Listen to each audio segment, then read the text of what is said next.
Every issue in your life is traced back to fear.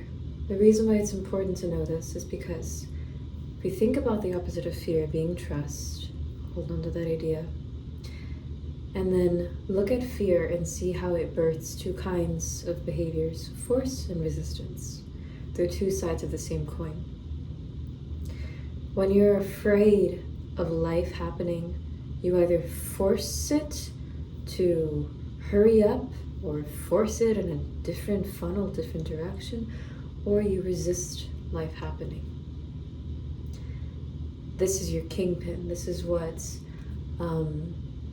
is spoken about in Florence Scovel Shinn's works when she talks about finding your kingpin, your fear.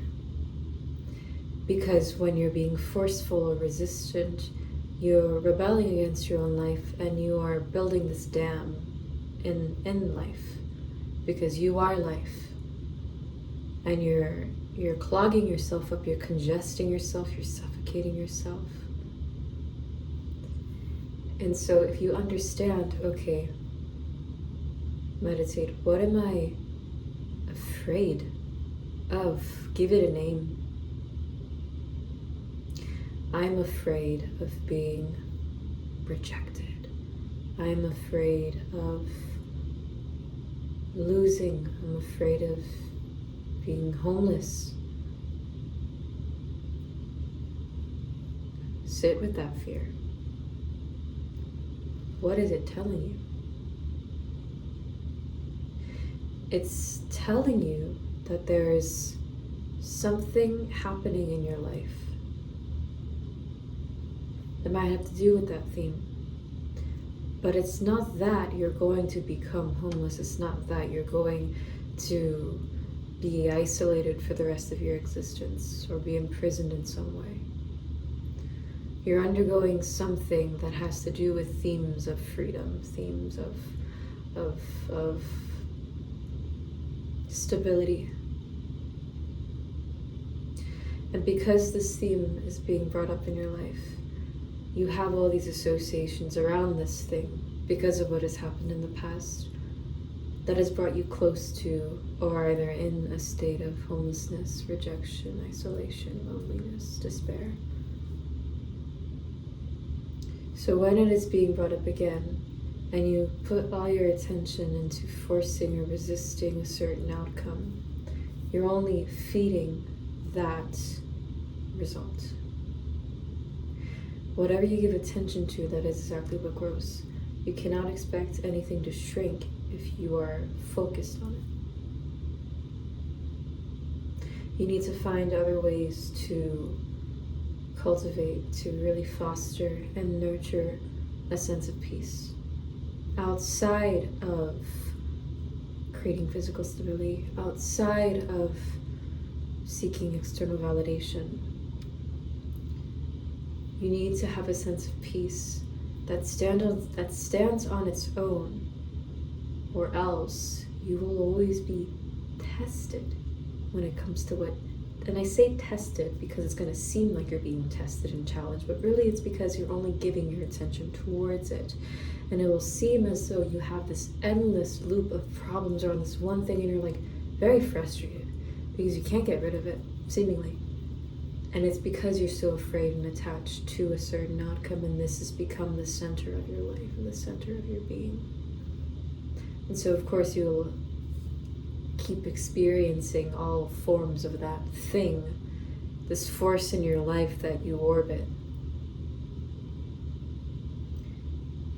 If you come back to center and stop orbiting something outside of you, you'll find that you will establish a sense of independent peace, of sovereignty, free will.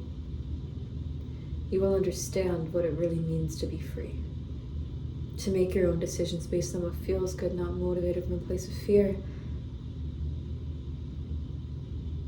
And it will be because of that detachment that you will stop facing problems, but not the other way around. You will never see and feel peace from not having an outcome or having a certain outcome. It won't happen that way. And if it does, everything is temporary, but you will only receive that which you're giving attention to. So it will seem as though you will only receive lessons based off of things that you're giving your attention to. These lessons are, again, just a manifestation of your focused attention. You're trying to school yourself on this thing, you're studying it. That's your choice. Pay a lot of attention to what you're focusing on, to what you give your attention to. Because that is exactly what is created in your life. You are the creator.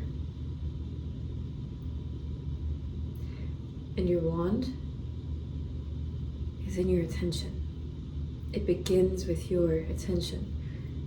If you become more observational in your life, you'll see how your attention directly guides all of your decisions.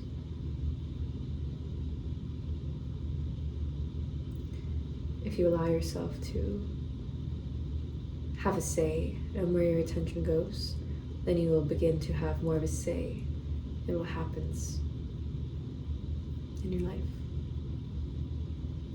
And again, not because you need a certain outcome, but because you have established your own sense of peace. The way that you interact with your life is vastly different. So even if circumstances aren't too drastically changed, although they might, and they often do, have a habit of doing so, it is within your behavior, which starts with your perception, that will be the drastic change. And that is your experience. Your experience is your perception, is your personal interaction. It is not what is in your surroundings. It's within you. If this was helpful or resonated with you, please consider subscribing for more. I would love to help you out in any way that I can.